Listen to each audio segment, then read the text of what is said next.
one of the reasons why I brought Akshay on is uh, I believe, was it last year or last 2 years when I got introduced to him? He made a post inside the NHB Facebook group. If you don't know what that is, it's a group where there's a lot of marketers like sharing their thoughts. And actually just made a post in there about how he was able to build a seven-figure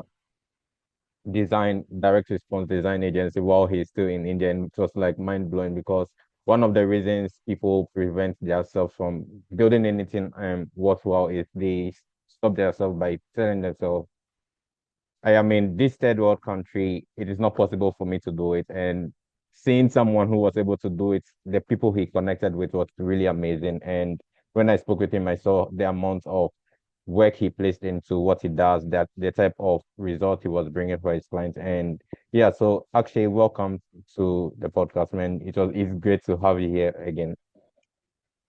Thank you so much, Alex. It's great to be here. And, I think it was long time due. I think we tried to Yeah. connect a couple of times, but, times went here or there. But I'm so glad to be here finally. Awesome, awesome. So to start with, let's start with the post that I made inside the NHB group about like say 2 years ago. You mentioned about you building your business purely on referrals. So like how exactly was that built? Sure. Sure. So yeah, that post got a lot of views, and sometimes I still get a couple of people liking it, and it gets bumped Yeah. up, and I'm like, okay, I just made a random post, and Mm-hmm. I said, I just thought that maybe somebody in NHB can gain out of it because everybody finds it very intimidating to get testimonials and referrals and everything. And I think in our industry, when business comes through referral, it's the best kind of business because neither do you have to worry about trying to prove yourself, neither do you have to negotiate on pricing and all of that stuff, right? Mm-hmm. So I started this agency just like every other freelancer would. The only difference was that I had about a team of three people when I started it out. And I was getting gigs in the same way. At that point of time, when I started 15 years back, there was no NHB group, there was nothing. So it was just, Upwork and Freelancer and Fiverr and stuff like that. Yeah. So that's where I started work, just like everybody started at some point of time, I'm sure. But one thing that I understood when I got into the affiliate industry, which was again by Mm. accident, I had no idea what affiliate marketing was. And there was this Okay. one guy who messaged me and asked me that, hey, do you know what a landing page is? And I'm like, no. But then I was like, no, Mm. 1 second, let me Google it. So before I could answer him, I just Googled and I said, what's a landing page? And I was like, yeah, I can design it. It's just like a Okay. website, right? Kind of a thing. So I accidentally got into the affiliate space. But once I got in, I realized that it's even though there are a lot of people in the industry, there's still a very Mm. small chunk of people that we know, right? So it's Mm. expanding, but it's still small. So Mm. I understood that very early because that time there was not so much competition as there is today, right? Yeah. Especially in the design field. In the copywriting field, I think there's a lot of competition, etc. But the design field was still a little small at that time. So what happened is the first time somebody referred me to another friend of his, the other guy didn't ask me any questions. He just asked me, "Can you do this?" I gave him a price, and he said, "Where do I send the payment?" And it was, "Let's go." And then there was a Amazing. light bulb moment. I said, I was expecting to be asked like 500 questions and to prove myself. And that time I realized that, hey, if you get referred, life is so much easier when it comes to Mm-hmm. being a vendor or an agency Mm-hmm. owner. Mm-hmm. So I just started doing good work. I started under promising and over delivering. For example, if I would tell them I would give them one landing page, I would give them variations free of cost, try to, take on projects with very tight timelines and work harder through it. And, that's how referrals started coming in. And once that happened, I actually shifted to a referral based model only. So, yes, I do take on projects if somebody reaches out to me, but I haven't spent one marketing dollar on acquiring customers per se. So, it's Mm-hmm. all completely referral based. So, there'll be like a group chat where somebody will say, "Hey, Akshay, meet this friend of mine. He needs label design done, or he needs, landing pages done, or whatever it is." Mm-hmm. And the conversation is so much faster, man. Like zero negotiation, no need to prove yourself, no need to show tens of examples or do sample work, right? It's just faster.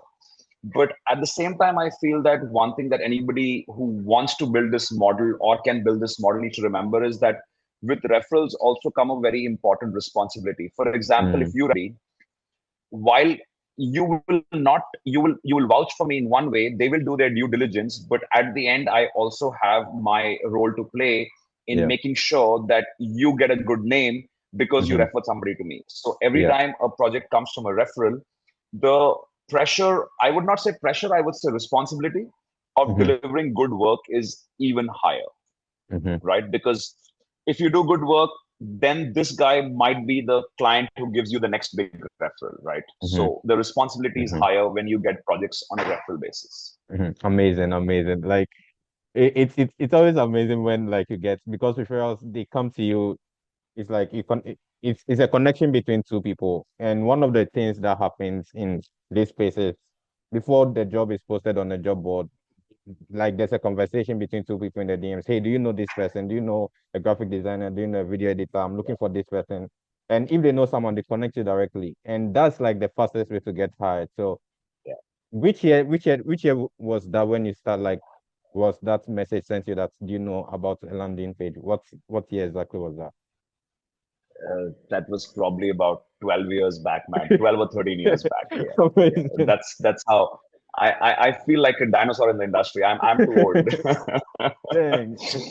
And, Yeah. and and So and yeah. and So it's looking been a at while. yeah, and looking at like where you started from 10 years, 12 years ago, and then what have you seen that's continuous to be like, okay, I started 10 years ago, but still this thing continues to repeat in the space. Like what exactly have you seen that have stand the test of time, marketing strategies that you say, okay, this has still been done even 10 years later. What like can you share some of those stuff with us?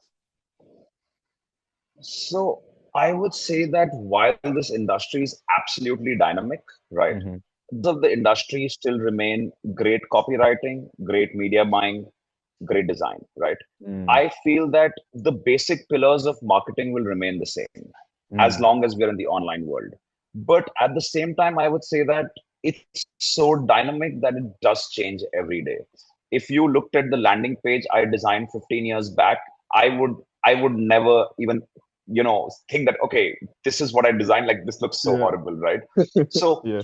things have changed in terms of the direct response elements, and the direct Mm, response angle for things remains the same, but with the audience consuming more content, more ads, more pages, more products, it has to be now the average amount of time that a person spends on a page is so much lesser.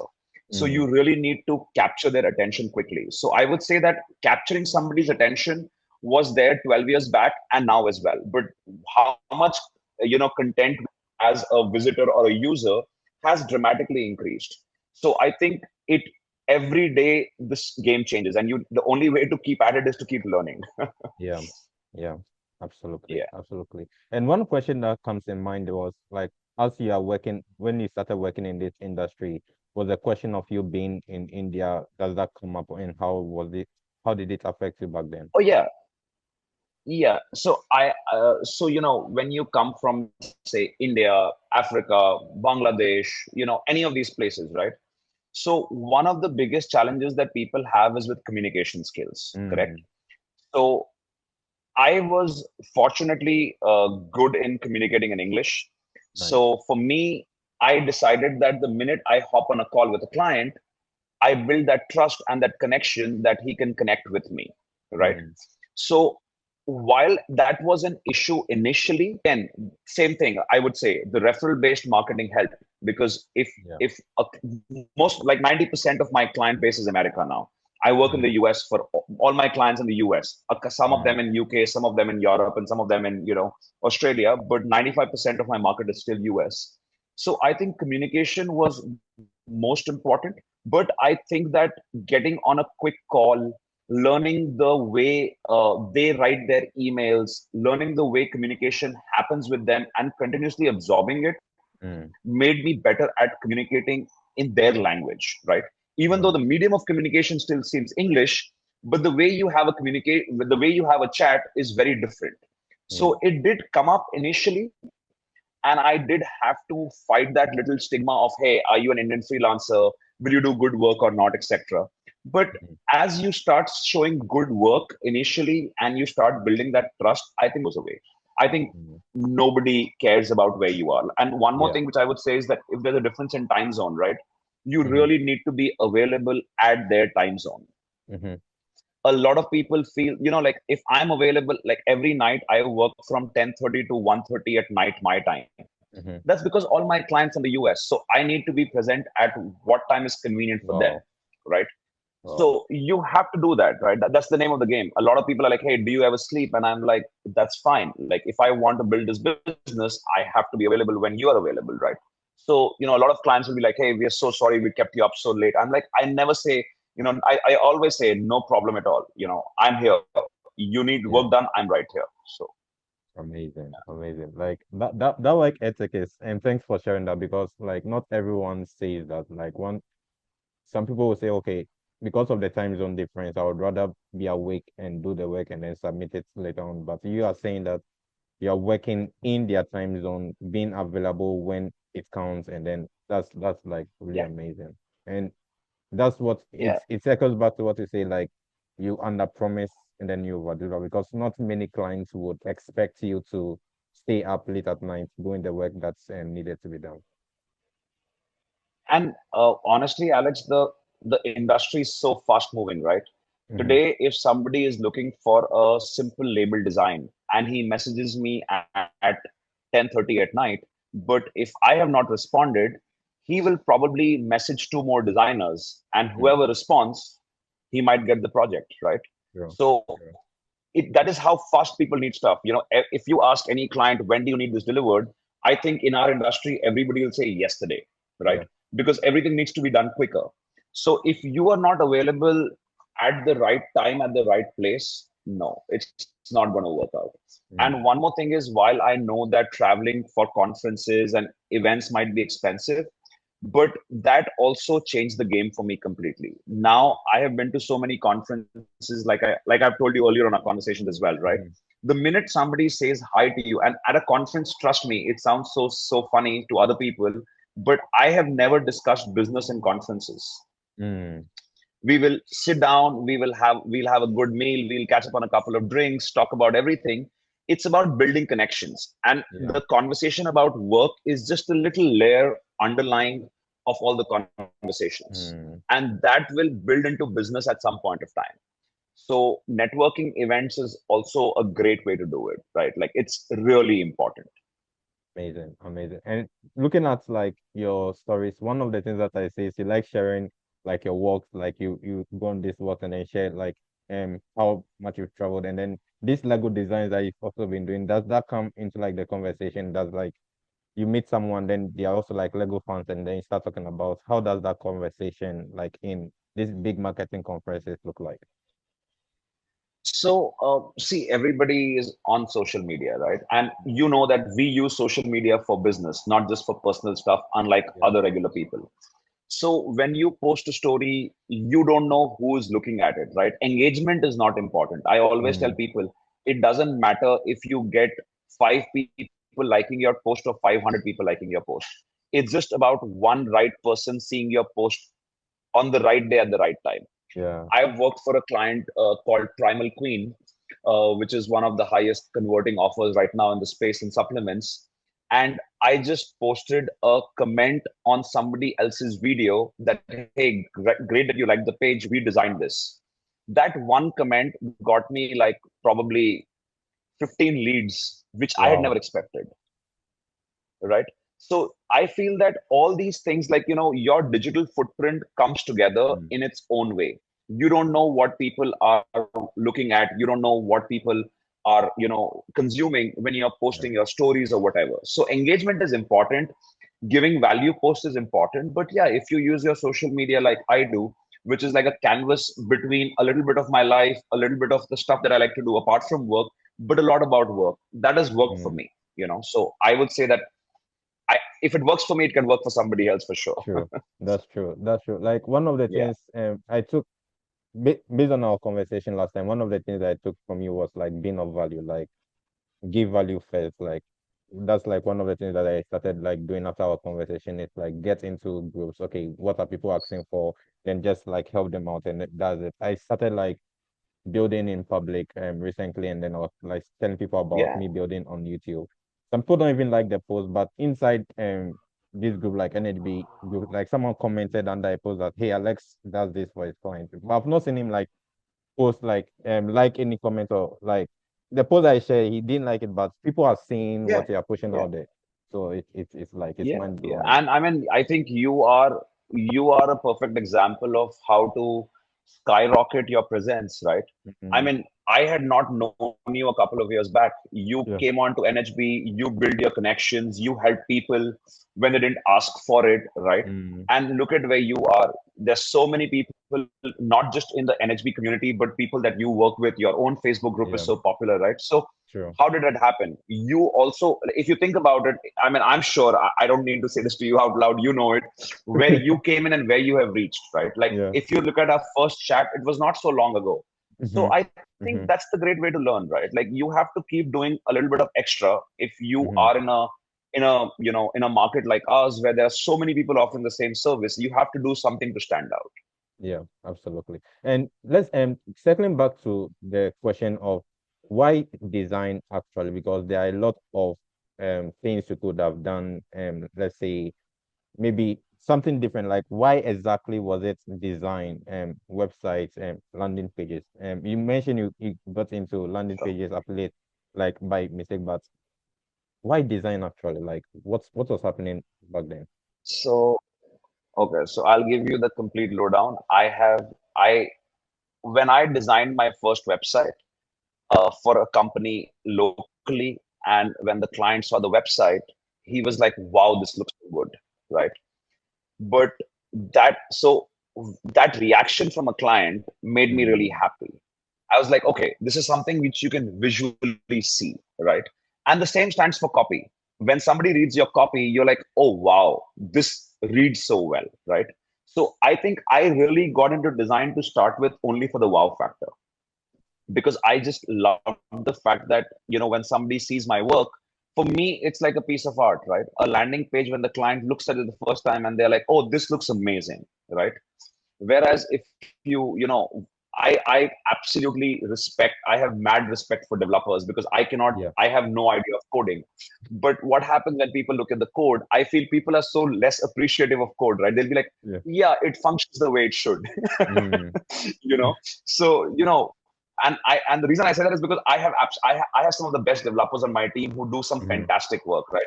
But for me as a business owner, I was like, I don't know how to code, but I mm, know what looks good and what does not look good, right? I yeah. as a consumer, I know what content looks good. I have a basic eye for design. That's how I started it. Mm-hmm, And honestly, if you ask me, in a nutshell, it was because it's something you can see and feel, kind of a thing mm-hmm, in a website, and mm-hmm. I love that feeling.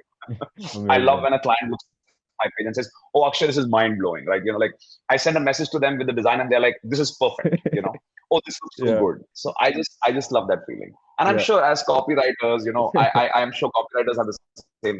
When I see people's messages on Facebook where they're like, "Oh, this copy is like mind blowing, man." I'm like, "That's the feeling you True. want, right?" Yeah, amazing. Like Yeah. there was one post one of your clients shared on your profile, like it says, click pages built on ClickFunnels, and there was a meme, and then pages built on pages Yeah, built by Akshay with yeah. this Akshay. with Moses. So Yeah. it's like amazing, man. That was I mean, I was like, I woke up in the morning and he Mm, had posted it at like 3 o'clock at night, my yeah, time. So I woke up in the morning and people are laughing at it and people are sending me messages like, who is this guy? And I was like, I'm just lucky. yeah, I'm just lucky amazing. to have good clients around. Amazing. So, talking about like your team, based on your post, you mentioned you currently manage about 50 plus team. Has that increased? Yeah. Or okay, then the question now is Um, like, it has mhm. no, please tell me. Yeah, Okay, follow up so question, please. Yeah. the follow-up question would be like, how were you able to like build a team? What goes into hiring? Like, what is your hiring process? Getting great people to be as part of your team because you manage Um, like it's an in-person company that you run, not virtually. So, first of all, is that I have an in-house team. I'm Hmm. lucky to be placed in a place, even though I'm in a very small town in Rourkela, but I have a good in-house team. I don't like to outsource work because I just feel that when I have people in front of me, especially when it comes to design, I have Hmm. greater control over it. I can see and make a fix immediately rather than wait for them to send me a design and then for me Yeah. to fix it and then for me to send it to my client, right? Second thing is, I have been lucky to have hardworking people who probably did not have the design talent before, but they were Mm, really hardworking people. mm, So I believe that yes, great if you find a fantastic designer who understands DR space, etc. But it's so hard to find people who exactly understand what we do. So my trick was to hire people who knew the skills that are needed, for example, Photoshop, Figma, HTML, but mm-hmm. train them with my whole archive of projects Okay. that we have done in the past, Mm, right? So not always necessary to hire the top level talent, right? mm-hmm. Sometimes if you have gradually done good work over the period, your team learns from the work you have already done. And Mm, then when we hire new people, that same team is able to upskill those people. So I honestly have not hired like the top talent. And, I have been lucky to find hardworking people who have got trained to be really good designers. nice, nice. So what you're saying is find people who have the skills necessary to produce the results, but it's not necessarily like them being specialized in direct response. Yeah. All right. Then Yeah. That's how where, were you? that's where I Yeah. come in as a business owner, right? Mm-hmm. Mm-hmm. Mm-hmm. Absolutely. Then I mean, how I, did you I find? know, I know I do my research. I find Mm-hmm. the right pages. I know what's working in the space, right? Yeah. So if somebody knows how to design on Photoshop, I need to tell them these are the right elements in place. This is scarcity. This is review, social proof, right? And over a Mm-hmm. period of a couple of months, they start getting into the feel of, okay, a landing page should look like this. Mm-hmm. When they learn it, the next person comes in, they're able to teach it to them. So it's like a good domino effect. Yeah. Absolutely. That means they come in, you train them, and if someone new comes in, they are the ones training. So you are no longer part Yeah. of like the process, and you are in for like looking at the quality control essentially. They build and then you come and Yeah. then check the Yeah. quality and then you push it out to your clients. So amazing. And the Yep. next question will Yep. be like, how did you find it? Because I've not seen any of your posts out there like, okay, I'm hiring for talents. So how were you able to like find these people? Do you have like Okay. recruiters So going that's out what I there? said. So yeah. So we hire locally. Mm, Like I said, I don't have any remote. All my operation is completely in-house. So I mean, I hire locally. So I have people around me okay. the agencies which help us hire people. And then the good part is that like I have a very, very important team member in my office organization who came to work for us. He enjoyed working with us, and then he got other people, his friends, and said, "Hey, this is a good company to work for. You can come in. We'll Amazing. train you. They pay well, etc." And that's how the team grows. So it's referrals there as well. Somebody referred me, to get more talent. Amazing. Amazing. Like that means Yeah, like the cornerstone of the cornerstone of your business is we do good work for it to refer us. Like referral is like the yeah, cornerstone. Like do good work, people talk about you. Amazing. That's amazing. yeah, And for me, yeah, and essentially, and consistently mhm, do it. Yeah, yeah. Yeah, I'm getting to a stage where we'll be building our team and like in person. So this is like good mind, trying to find talent. Was recently looking to how people like as we were saying, like video editors. One of the problems I found was not everyone is like responsive. They want to do the work, but they're not really hungry to actually do it. They're just like applying for applying sake. So getting to looking for that hungry people who are like, okay, I'm really hungry to learn. This is what I can do. Even if they don't have the talent, we can be able to like train them. So this is good, Mike. yeah, yeah, absolutely. And I think that people who don't have the talent, for example, I didn't have the talent to be a designer. So Mm, I had to work extra hard. You have to put in extra hours, right? yeah.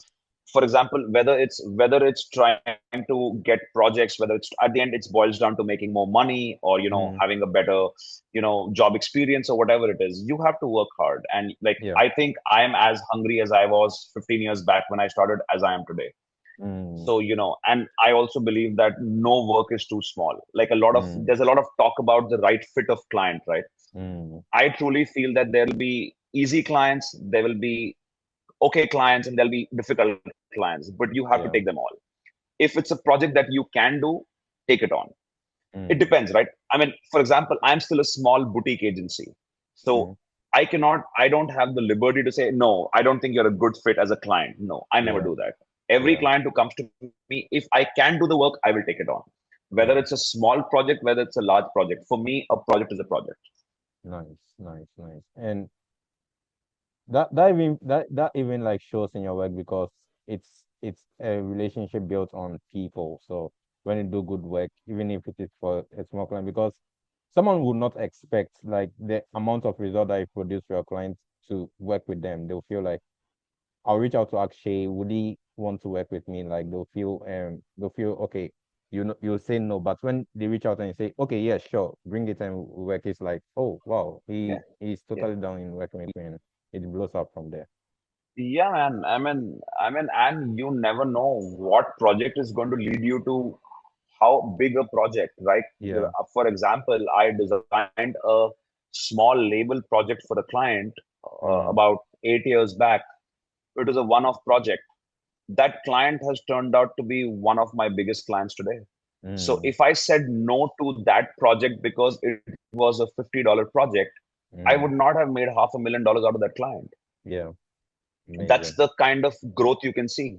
So you never know which client is going to be the next big client. So I Mm, feel that the minute you say no to a smaller project, and again, this might not work for established or very established people, but as a small agency owner or a boutique agency owner, you definitely should not be saying no, because you mm. do not know which client is, how big is the client, right? Yeah.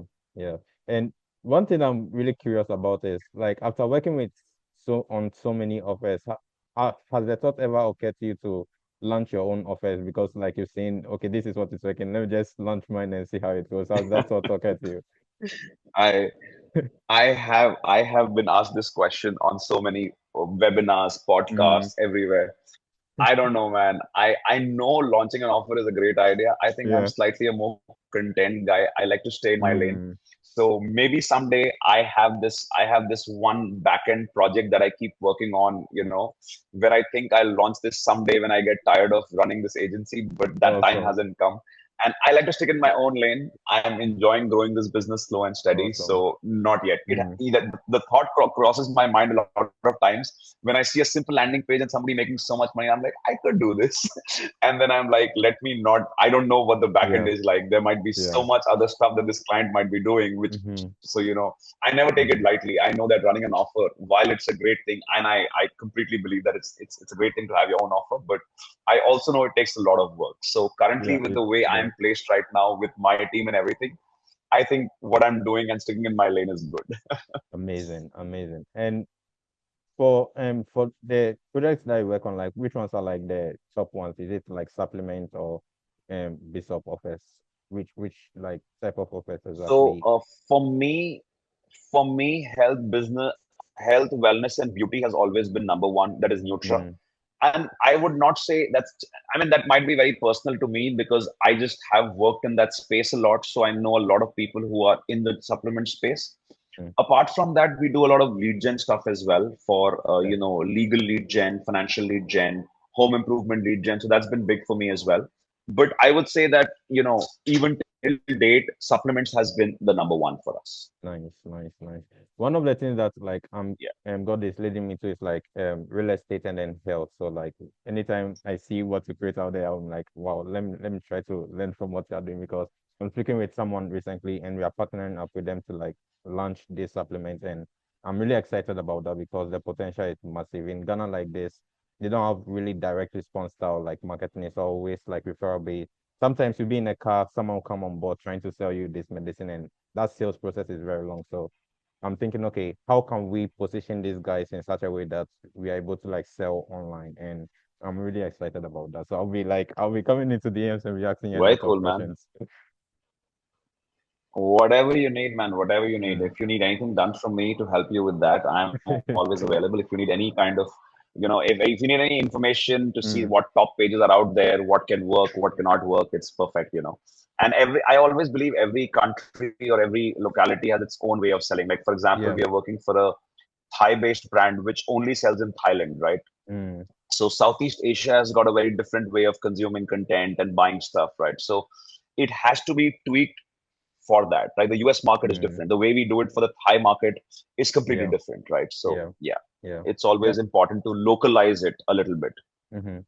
As for here in Ghana, the main places. for like supplements or any kind of medicines like the pharmacy, and then like for the small time, like um there's more time like most of these alternative medicines, most of them like they don't have that they don't have that platform. Like even if they have the platform, they don't have the know-how. They've seen people doing it, but they are really scared about tech. So the opportunities endless, and that's like when I see what is happening in that space, I'm like, okay, this is a place that we can help out with, and like this is a place that we can position ourselves to help a lot of people, because with medicine, with supplements, the more you are helping people, and if the actual the medicine or the supplement is actually helping people, you are helping, like you're helping keeping like um the health of people longer, like you're keeping people healthy, and then they return back to, oh, I took this medicine, and because of that, even when I was speaking with our partner, one of the things that she mentioned was,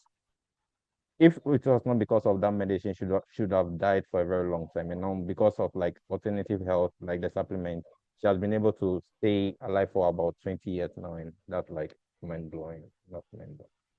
Yeah, I think sometimes, in places like Ghana or even places like India, now India is very, it's the D2C boom in India is crazy. Mm. But I think it's also about positioning and branding, Yeah, right? yeah. Sometimes the best products are not branded perfectly, so people don't want to Mm-hmm. buy it, right? Mm-hmm. So, good packaging design, a trustworthy looking page, a seamless experience, Yeah, being absolutely clean with your transactions, one time purchases, no subscriptions, all of that stuff sometimes helps in places like ours, right? Because yeah. people are so scared of being scammed by some product. Mm-hmm. Mm-hmm. So you need to Mm-hmm. have like a well branded, well positioned product to be able to sell well. Mm. And Yeah. with what do you like, you mentioned no subscription, one time payment, like can you expand on that, because I was thinking maybe bring them on So board and then like have like a subscription on the back end, but you're saying you can have the yeah, product that yeah. is one So time. my again, it depends on the market, right? Mm, Like I know that in the Indian market, people are slightly scared of subscriptions, okay. right? They get worried that they will be billed again about something. Yes, you can subscribe to Hotstar and Amazon Prime, but when it comes to supplements, they want to try it and they want to see if it works and come back and buy it, right?